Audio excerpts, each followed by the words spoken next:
The topic, yes. Good morning. Today we need to read a type of essay. It's called an argumentative essay. Before we start, I need to share with you the guidelines of an argumentative essay. Unfortunately, I explained this to grade 11S last week, but we missed a session on Thursday, so it's fine. First of all, an argumentative essay is an essay in which you need to choose an opinion and defend it. Everything argumentative is something you argue with or against. I give you a certain topic. For example, are you with the Lebanese youth immigrating or shouldn't they immigrate? You know the meaning of immigration? When a person leaves his homeland and travels to another country to settle there, work there. Yes. So if I give you a topic like, are you with the Lebanese youth immigrating, yes or no? Here you need to argue. Are you with or are you against? Okay? So an argumentative essay is an essay that usually takes two, or in which you are given two opinions. You need to choose one and to defend your opinion. Like to tell me, for example, I'm against immigrating from my homeland, and you start giving me reasons. Okay? But the most important thing to know is that you need to tell me your side of the story in the thesis statement in the last line of the introduction. So you write the introduction, you speak generally about the topic that you are dealing with. I'm talking, let's say, about immigration. What is immigration? I explain about it.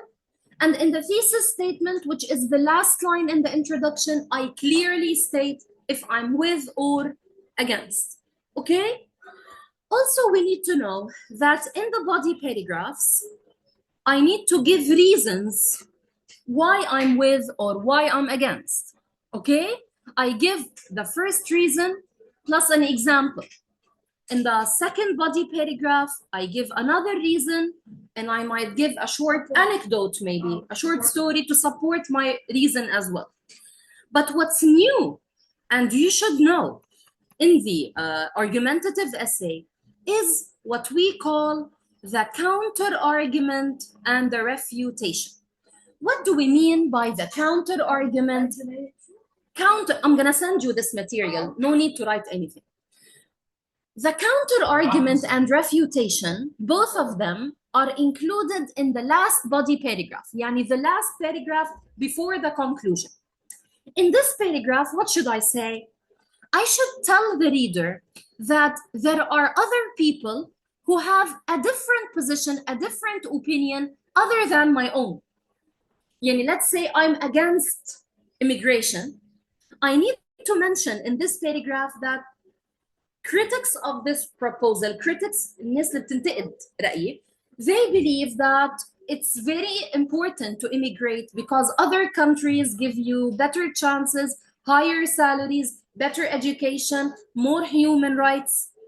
So I explain why other people have a different opinion other than my own. But after I mention their argument, which is called the counter argument, I need to write the refutation. It means why I reject their position. You tell me, but I disagree with them because at the end of the day, I'm Lebanese and I should give all my talents, all my skills, all my effort to my own country.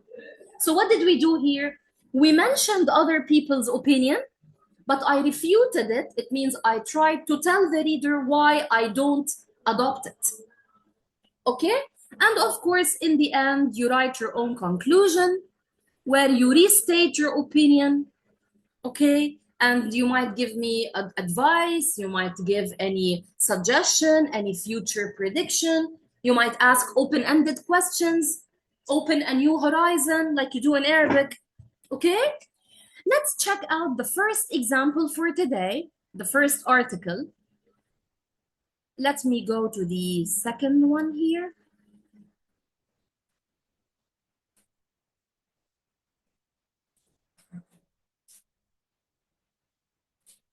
Sorry, it's here.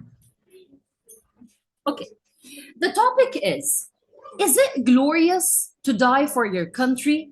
Like, is it something to be appreciated, to die for your own country. So some people say, no, I'm not ready to die for my country. And others believe that, yes, I should. That's why it's called an argumentative topic. It takes argument. And of course, in any exam, I never grade you for your opinion. You're free, as long as you are justifying it properly. So, is it glorious to die for your country? Wars come and go, but my soldiers stay eternal. This is a quote said once by an American rapper called Tupac. In this quote, he implies that honoring those who died for their own countries might encourage people to see that defending our country is important, whatever the cost may be. And fighting on the beaches, on the landing ground, in the fields, and in the streets is a heroic act. However, this brings us to the controversial and juicy topic for debate. Please close the door. Whether parents should send their kids to defend their countries or not. So here the author is explaining that different people have different opinions when it comes to whether they should fight for their country or not. So this brings us to the juicy topic for debate. It means the topic that we are arguing about. Should parents send their kids to defend their countries or not? Although some abhor or they hate or they reject sending their children to fight for their own country and defend it against invaders because they consider it as a valuable loss in case of death and destruction of their children's future in case of injury. Martyrdom, what do we mean by martyrdom?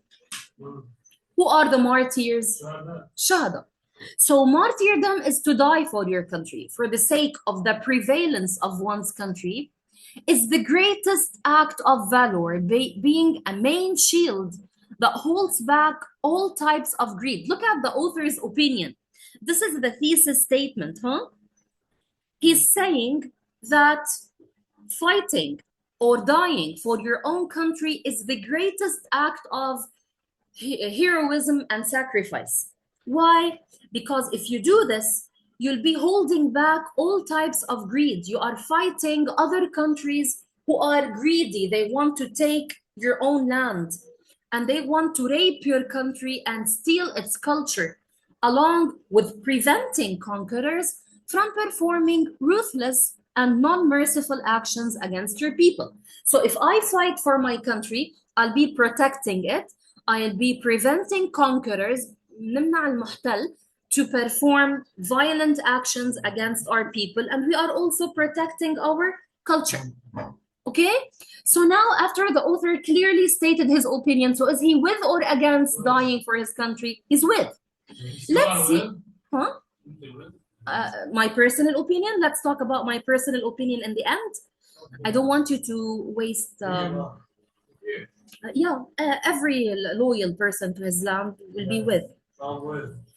It goes without saying. Okay, look, guys, how the author now starts, Yabana, to give us reasons why he is with. It goes without saying that fighting for the defense of one's country certainly holds back any greed from raping its goods. Sorry. What's this? I don't know. I clicked on something by mistake. Okay. It is well known today that the most common causes that push a country to start a war is to get the share of natural resources, like what Trump is doing today in Venezuela, and right now in Iran, and up next in Cuba. He wants to take those countries' resources, the oil and gas. Okay, so he's attacking other countries. Why? Not to take over the land, but to take over the resources that the country being attacked owns, like oil and gas. And such countries find doing that as a piece of cake. It means something very easy, unless they are encountered by patriotic youths, preceded by loyal parents that are ready to present their children to the service of their country, accepting to sacrifice what is most lovely to their hearts, so that their country stands tall with no single sense of shame to worry about. So here he's saying that attacking another country and stealing its resources will be a piece of cake for any country, except if the people of this land stand up and fight back. In this case, it won't be an easy task. But behind those people fighting back, there are parents who are willing to sacrifice the most lovely people to their hearts, their children, for the sake of the homeland. Look now how Ghazal, you're not paying attention, you and her, and in our exam next week, it's going to be something argumentative. So you decide. Regarding this paragraph, he gave us the first reason that if we fight for our country, we are protecting it, we are protecting our resources from being stolen. Now he wants to support his reason by giving us an example. One example will be the recent internal strife. Internal strife is like a civil war in Angola, Africa. There's a guy, a politician over there called Fodai Sanko. He exploited the country's natural resources, the diamonds. Angola is very rich in diamonds. He exploited these diamonds and he took them to increase his own personal wealth, which resulted in the deaths of many innocent parties, many innocent groups or people. Also, in World War II, it was also started by Hitler's rising demands for territorial gains. Why did Hitler push Germany into World War II? He wanted to increase the lands that he conquered. And he started conquering state after state, country after country. This resulted in the end in World War II. So the author here gave us this example to show that sometimes wars are imposed on you. You are pushed into them. You don't have a choice. In this case, would you die for your country or not? He's saying, I would. Okay? Yeah. Another reason now, another motive. Okay. Another motive that triggers the need to fight for a country is to preserve its culture, to protect its culture. When a country is conquered, the culture is robbed. The invasion it faces soon reaches its culture, raiding its language, fashion, norms, currency, food, and religious identities. Like, guys, when we speak today to a Tunisian person, Moroccan person, Algerian person, do they speak in Arabic more or French? Yeah, this is due to the French mandate that controlled their land. Yeah, so when a country like France performs its occupation on a land, it doesn't only occupy the land, it also steals the culture and the language. Okay? It affects their daily habits as well. That means the overpowered or the weak country is faced to conform to foreign manners along with new traditions. So the weak country is forced to accept what the stronger country gives it.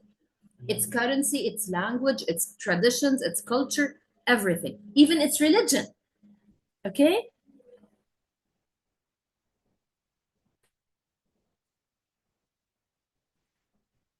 How did the Christian religion spread in many countries around the world? Through crusader wars, حروب الصليبية, right? So through wars, sometimes you can also spread your religion.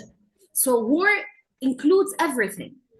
Now, the French Mandate of Lebanon, انتداب الفرنسي, is a clear example about that. Even though the mandate ended officially in 1943, French is still widely spoken in Lebanon, and it's commonly used in the official institutions and on the Lebanese currency, Lebanese money notes, paper notes. They also have French written on them. And it's evidently shown in French style and customs. So another example here is the French mandate on Lebanon to show that war steals your identity. One more reason that forces people to fight is the ruthless and unmerciful behavior that they face. When a country conquers another, it engulfs a rapacious and cold-hearted attitude. Like if a country wants to invade Lebanon, like what Israel is doing, would it be nice to the people? Or will it perform violent acts, massacres? Okay. So in most of the cases, wars include also what we call bloodshed. Bloodshed, it means many people will die. It results in casualties, the higher. So they kill and murder. All right, guys, let's proceed. Sorry about that. The internet got interrupted. Okay, so we were saying that wars also include violence and bloodshed, and they leave people either dead, injured, or homeless.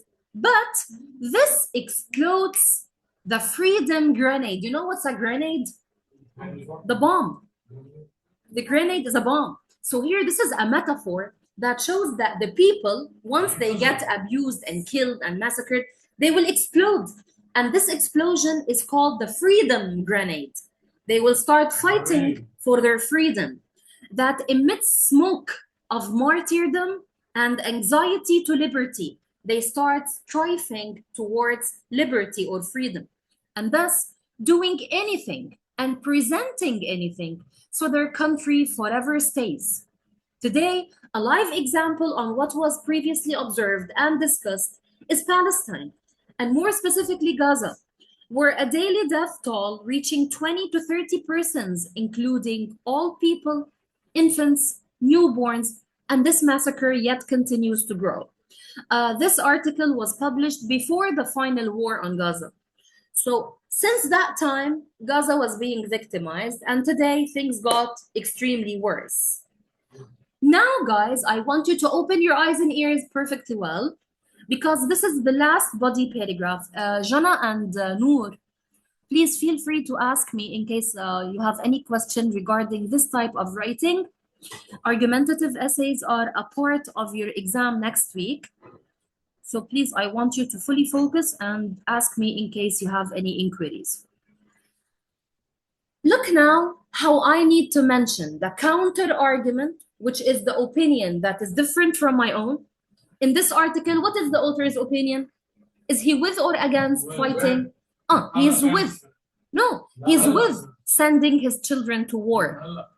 Yeah. Now it's time to mention the counter argument, which includes the opinion of people who are against. Critics of this proposal, this is a very important phrase to start the counter argument with. Critics, it means people who criticize my opinion. الناس اللي بتنتقد رأيي. Argue that children shouldn't serve their country and must not show response to the call of duty, as their parents wouldn't want to mourn them. They're saying here, no parent wants to mourn his child, like to cry over the dead body of his child. But they want them to dream big, to start and finish college, and to have fun in life. They're mentioning here the youth, the young generations. Of course, not children. Definitely, not less than 18. Yeah. They were. Yeah. Look. Here we're to be transparent with the reader. I said my opinion that I'm with, but to be very transparent and objective with my reader, I need to tell him that other people have a different opinion other than my own. So those people who have a different opinion, they believe that we don't want to cry over our dead children. We want them to dream. We want them to start and finish college and have fun in life. So now I mentioned the counter argument. Now I need to refute it or to explain why I'm against it. Yet, contrast word. These critics fail to mention that parents do teach their kids not to be afraid of taking risks in life, not to be afraid of anyone, and to remember to give back to the community and fight for what they believe in. So basically, they're telling those parents, okay, you want to teach your children, you want them to live happily and have big dreams, okay, but don't forget to teach them also that they deserve to be free, they deserve to take risks in life, not to be afraid, to give back to the country that gave them. Hence, if our youth children do not protect their homeland for its victory and liberation, then who will do so? Okay? So now we finished writing the counter argument and refutation. Conclusion. Look how I repeat my opinion in the conclusion, please. As a wrap up, the importance of combat against invaders is astonishingly observed a weapon to preserve one's country, goods, and people. So now they're re-emphasizing the importance of fighting against invaders. However, some people still show a selfish behavior regarding what was mentioned and refuse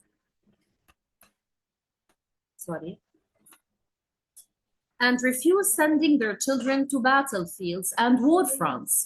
Needless to say that everyone should keep in mind that our country must study the great value of patriotism so that the coming generation would have the liberty to study architecture, mathematics, and their children would have the right to study painting and music. In what cases do children study painting and music and art? Yeah, when they're alive and when the country is at peace.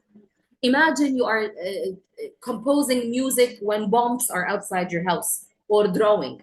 No way. So the author here is ending the essay by telling them, if you want your children one day to study math and architecture and drawing and music and painting, you need to give them a safe country first. Okay? Did you understand the article? Yes. Perfect. So, bottom line, argumentative essays, in the introduction, we need to have,